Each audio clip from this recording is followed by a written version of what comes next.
Today we are launching our Louisiana Invest in a Healthy Louisiana campaign to increase the tobacco tax in Louisiana. And so we believe that this is the right mechanism to help decrease a large epidemic in Louisiana that is caused by tobacco-related illnesses and ultimately tobacco. What are some ways that this bill will get those results? Well, so this bill increases the current tobacco tax by $1.18, which would bring us to $1.54. $1.54 is the national average, and so we know that research shows that any tax over $1 will increase public health benefits, and so that's why we're here today. With all the different bills, why are you supporting this one? So that's a good question. We are a couple reasons. Number one, Representative Ritchie has been a large public health advocate, so he's always introduced legislation to help fight tobacco-related illnesses and to make a public health impact. And then also we really we applaud his efforts to raise it to the national average and not the southern average, to bring us into reality, $1.54. And so we believe that it's time for Louisiana to take it a step forward, and $1.54 is the best way. Today we were having a press conference for Investing in a Healthy Louisiana, and it's all about the cigarette tax that I have proposed, an increase of $1.18 to bring us to the national average of $1.54. How exactly will an increase make Louisiana healthier? I think when you have an increase that's a significant increase, you're going to have a number of people that smoke already. They're going to think about it and quit. And I think you'll have a number of young people who are more price sensitive than us adults never start. So down the road, this will be a healthier state because of it. Why did you create this bill? Well, this is not my first time to talk about cigarette taxes, and basically it's because I know the effects of tobacco on myself and on my family. I'm not mad at the tobacco companies. It's a choice we make. It's a bad choice, and some of us get addicted to nicotine, but I think we need to try and make those changes. Hey, with so many different bills about cigarette tax, what makes yours differ and stand out? I think because I've been there before. I'm not bringing it in at a low number like Mississippi or one of the other states because I want to see some serious impacts on the health care issues in this state that smoking causes. So I think I'll have a lot of support for this bill. Good morning, everyone. Thank you all so much for taking the time to come and meet with us for a few minutes. My name is Stasha Rhodes. I am the Louisiana Director of Advocacy for the American Heart Association and a proud member of the Invest in a Healthy Louisiana campaign, which is the initiative that we are here today to launch. The Invest in a Healthy Louisiana campaign is comprised of numerous public health groups spearheading the effort to reduce the burden of tobacco in Louisiana through an increase in the state's tobacco tax. The Invest campaign envisions a healthier Louisiana with fewer children starting to smoke, more adults quitting, and increased revenue for the state. It is a win-win for Louisiana. I'm pleased to have representatives from the advocacy groups that are partners in this campaign. I'm joined by Ryan West of the American Cancer Society, Jennifer Kofer of the American Lung Association, Claudia Rodas with the Campaign for Tobacco-Free Kids, and Tanya Moore with the Louisiana Campaign for Tobacco-Free Living. We also have with us Dr. Mitchell Lertzman, who is a vascular surgeon in Lafayette, who has been tireless in his efforts to speak out on these issues and to educate the public. And of course, we are all very, very proud to have with us Representative Harold Ritchie, who is the author of House Bill 119, which we are all here to support. With Louisiana having the nation's 7th highest smoking rate among the states and the 2nd lowest cigarette tax, the need for responsible action is clear.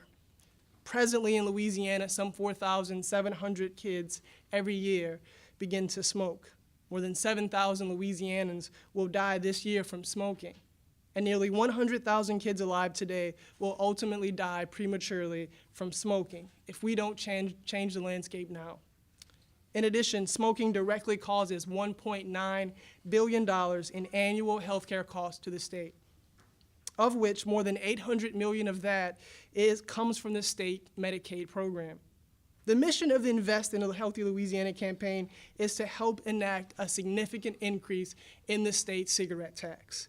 This in itself will help to convince people to reduce or stop smoking, and bring in desperately needed revenue to the state's budget.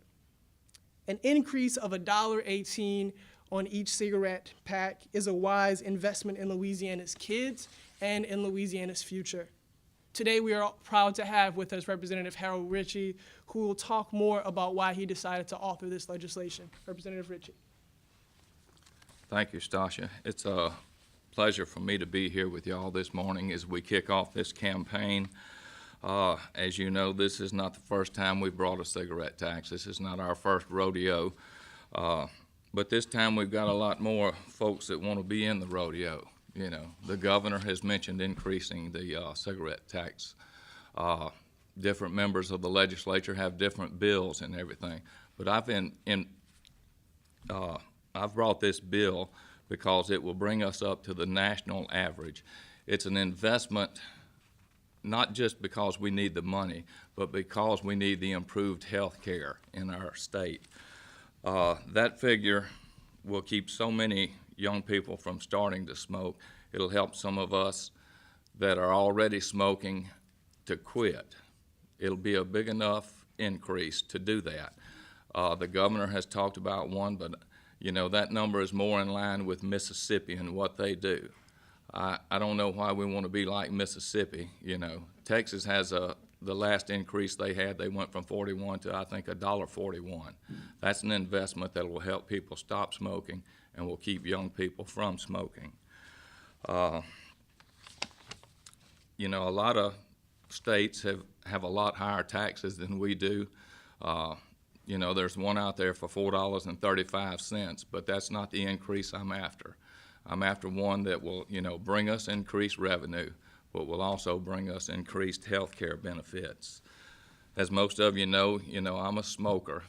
Started when I was a teenager, back when we had the Marlboro Man riding off into the sunset, and we always wanted to be like the Marlboro Man. Well, now that I've gotten to this age, I can see myself riding off into the sunset, but it's probably going to be on a little three-wheel scooter with a little oxygen bottle in between my legs as I go. And that's not a pretty picture. Nicotine, not only all the damage that it does, it's very addictive, and it's one of the hardest things to quit. So I think we need this incentive. This is a win-win-win for everybody in the state of Louisiana. It'll improve our health care. It'll raise money for the state. And, you know, it's something that us politicians can vote for when you look at the number of folks around this state that are willing to vote for even a higher cigarette tax than what I've proposed. I'll be glad to hang around and answer any questions you have.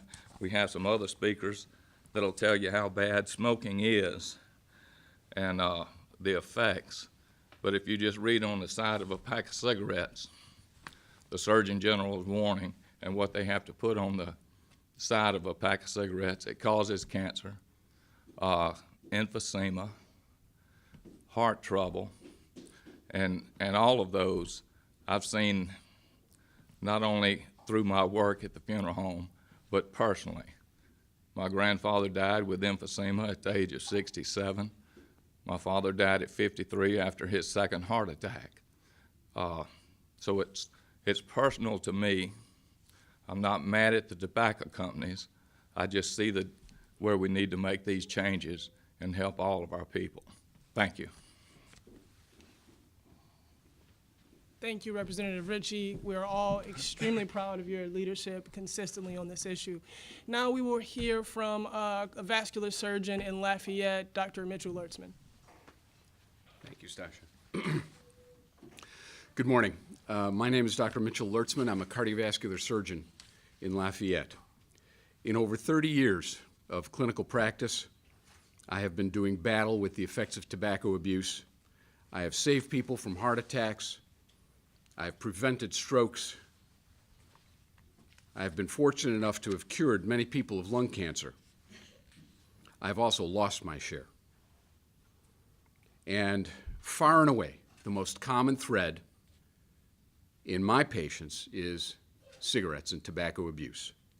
Almost 400,000 people a year have died as a result of tobacco abuse since the Surgeon General's original report in 1964. There are over 4,000 chemical compounds in cigarettes, approximately 400 of which are known carcinogens. They cause cancer. They have been proved to cause cancer.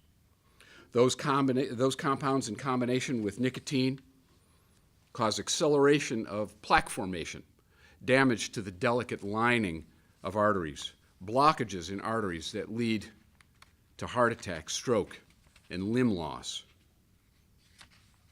Smokers have double the risk of fatal heart attacks, 4 times the risk of dying from esophageal cancer, and 14 times the risk of dying from lung or throat or mouth cancer, which in my opinion are nearly preventable in the absence of smoking.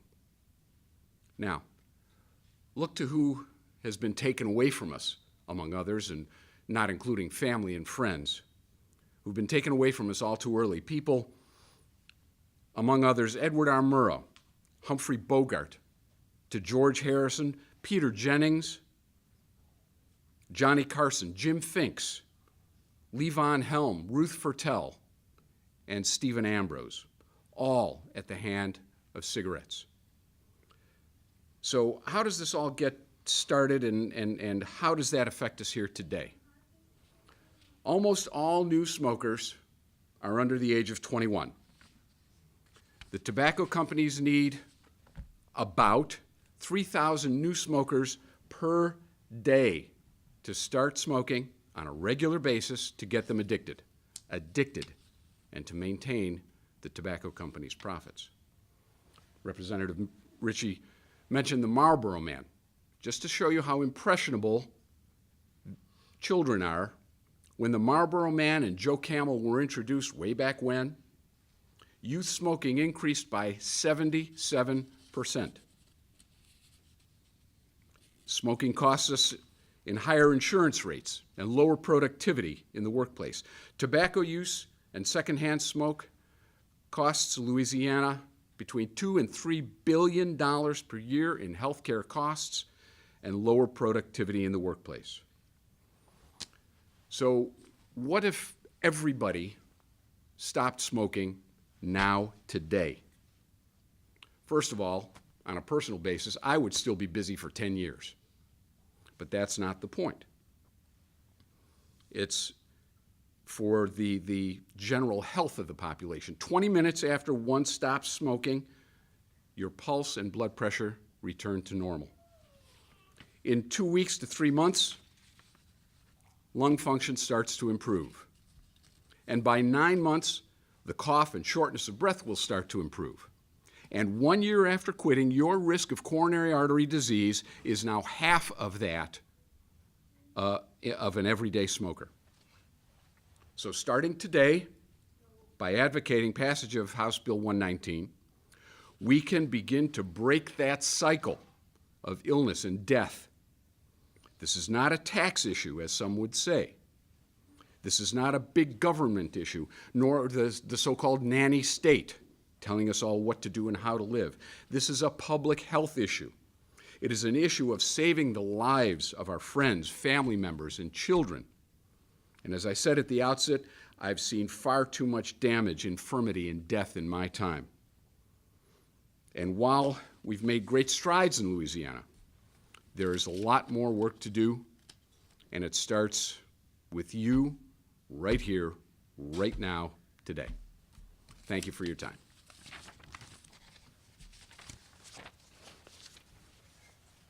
Thank you, Dr. Lertzman.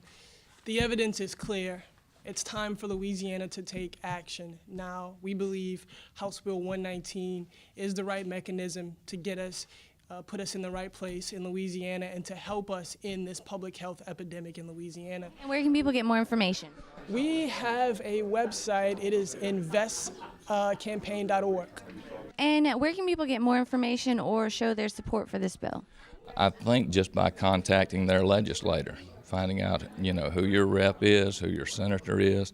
Let them know, because, the politics of it, surveys show that 80% of the folks, would vote for a $1.25 tax on cigarettes, an increase. So let them know that it's an easy vote for them to make. You won't be mad at them.